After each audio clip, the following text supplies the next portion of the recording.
Assalamualaikum warahmatullahi wabarakatuh. Saya Siti Aisyah binti Abdullah dari kumpulan Landscape 1 akan membentangkan mengenai pelan landscape yang telah saya sediakan, iaitu terdapat 4 pelan inventory, pelan konsep, pelan induk dan juga pelan penanaman. Nama projek ini dinamakan sebagai Taman Sri Kandi 2020. Baiklah, kita pergi kepada pelan inventory terlebih dahulu. Ni inventory ni terdapat dua aspek, iaitu aspek elemen lembut dan elemen kejut. Macam elemen lembut ni kita lebih fokuskan kepada macam contoh pokok-pokok, air dan sebagainya. Tapi dekat pelan inventory ni mari kita tengok dia lebih kepada banyak kepada pokok.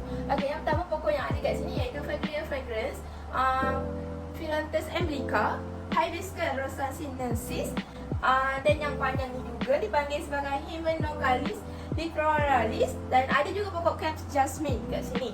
Manakala untuk elemen kejut ni ataupun dipanggil oleh buatan manusianya keras kat situ. Okey, apa yang ada kat sini? Yang pertama iaitu ada tanda jalan, ada button yang papan tanda, ada juga papan tanda had laju, tiang elektrik, tiang lampu mana tiang bulat. Okey, lepas tu ada timbul dan batu, ada juga batu-batu di sini, ada juga tungku kayu dan ada juga papan tanda yang lagi.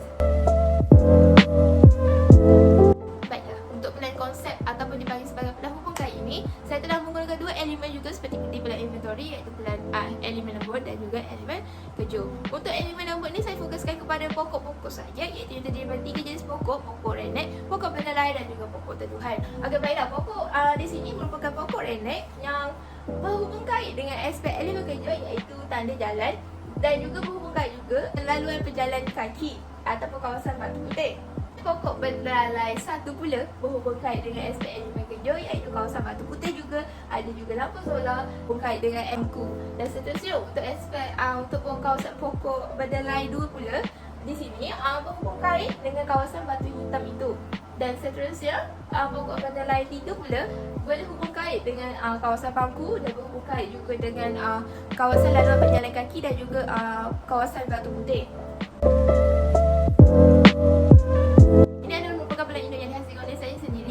Bertemakan Healing Garden. Kenapa Healing Garden? Healing Garden ini merupakan salah satu taman untuk Sri Kandi Guru, untuk mendapatkan ketenangan, untuk mendapatkan daripada release station mereka. Okey, baiklah. Healing Garden juga sebab saya memfokuskan kepada penggunaan warna. Di sini kita boleh lihat kebanyakannya dikelilingi dengan kawasan batu putih. Macam kita tahu, kalau kita lihat warna putih merupakan satu ketenangan untuk kita semua. Jadinya tidak salah untuk pelajar di sini untuk menggunakan Taman Sri Kandi 2020 ini sebagai salah satu tempat mereka mencari ketenangan. Katakan pokok Jasmine grandiflorum, dan juga ada juga pokok Euphorbia ridulei, ada juga pokok Britoniana, juga terdapat juga pokok Ochena kiriki, dan saya juga mengekalkan pokok itu Phyllanthus emblica. Okey, Phyllanthus atau nama lain iaitu pokok Melaka.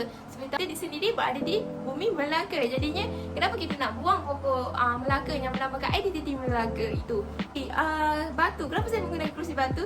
Kerana menekankan aspek ketahanan itu sendiri. Terusnya untuk laluan pejalan kaki ini kita boleh menggunakan saja, iaitu kayu-kayu yang terbuang. Dan saya juga menekankan kepada pencahayaan pada waktu malam. Jadi oleh sebab itu saya telah menggunakan lampu solar di setiap laluan pejalan kaki ini. Terusnya kita pergi kepada pelan penanaman.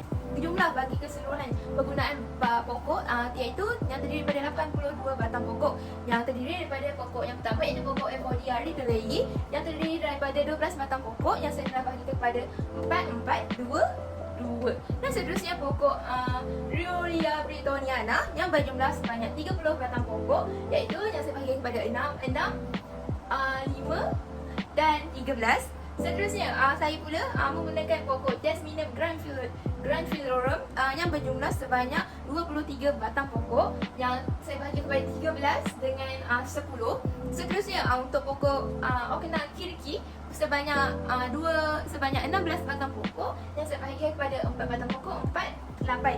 Dan seterusnya antara pokok yang perlu ditrim bagi aspek kekemasan iaitu pokok Ochena Okanakiriki yang boleh lihat di sini supaya nampak kemas sebab cara memanjang. Dan seterusnya pokok Jasmina grandiflorum. Kenapa saya perlu ditrim? Kerana pokok ini berhubung kait dengan kawasan batu putih dan juga kawasan batu hitam. Jadinya sekiranya pokok itu membesar takut menutupi kawasan batu putih dan juga laluan pada tersebut. Itu sahaja daripada saya. Sekian wabillahi taufiq wal hidayah. Wassalamualaikum warahmatullahi wabarakatuh.